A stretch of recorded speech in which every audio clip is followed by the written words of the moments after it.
Hi, I'm Susie Olson. I am the illustrator of the book Stand Tall, and I'm here today with Aaron Hall, the author. I never had any ambition really or any dream of writing a book, but this story is something that my grandmother told to us when we were very young, and something that I had in the back of mind that I would someday hopefully be able to put that story into written form. And so with the help of Susie and family and others, we were able to create this wonderful book.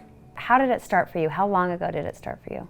I think the total process was probably about a 5-year period. Funny enough, it began because I had quite a commute. The thought came to me is that I really should start to think about this book. It's something I've thought about my whole life. And so what I started to do is during this drive, I had my phone and I would tell part of the story in my phone and come up with part of the rhyme, and I had napkins that I'd write it on and pieces of paper, and obviously I brought family members into that, and they helped with the editing process. My wife, Jean, was a big part of it, but I knew at that point I needed a great illustrator, someone to bring it to life.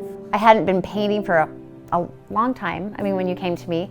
And it's interesting, even from start to finish, I felt like I was a different painter.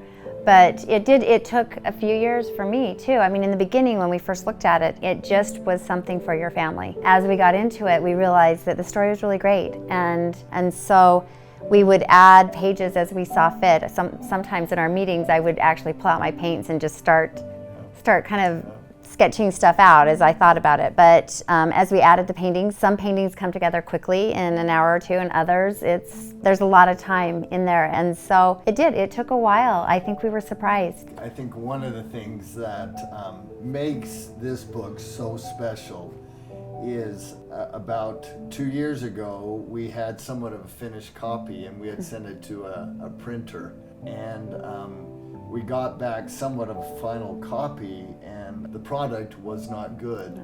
And your artistic eye that caught it and saw the flaws. I felt really bad. At the time it was super difficult, I think, maybe potentially kind of financially and time-wise and everything else to make the decision to not go through with that actual edition of the book, and found another printer, and the quality of the product at this final time was just such a contrast, such a huge difference. It's that fight to be the best, and you don't want to do something that you wish that you'd changed in the beginning, and it was a whole nother year. We had to wait a whole year to get it back out there, and could have had it at Christmas before. But ultimately, I think we're really happy with it. And I have to can I just grab the book?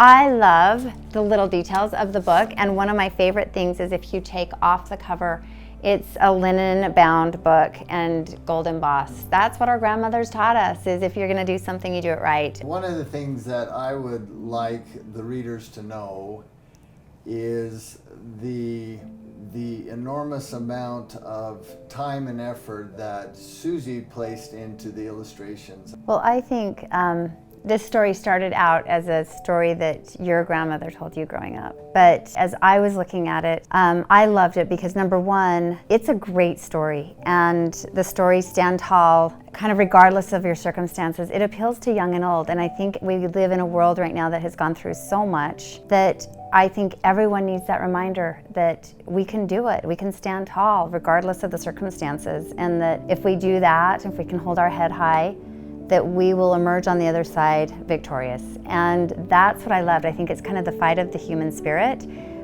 told through a little tree. And the other thing that I loved about it is that it was told by a grandmother. And you feel that grandmother. For me, like you, my grandmothers instilled in me just the desire to do good and to be good and to try my hardest. And that's what it is. And I think it appeals to young and old. And so although it's most likely a parent sitting down with their children and reading the book to them, anyone could pick up this book and could feel like they can do it and they can keep going. So that's what I loved about it. And I just loved that Aaron wrote it. He took something that was important to him and his family and he wrote it. And if you know Aaron Hall, he's about the nicest person you'll ever meet in your life. So it's a phenomenal little story. Arrow, let's don't do Arrow. Yeah, whatever. Let's He's stay no, focused you're better right than I on am. Arrow. You're just nice.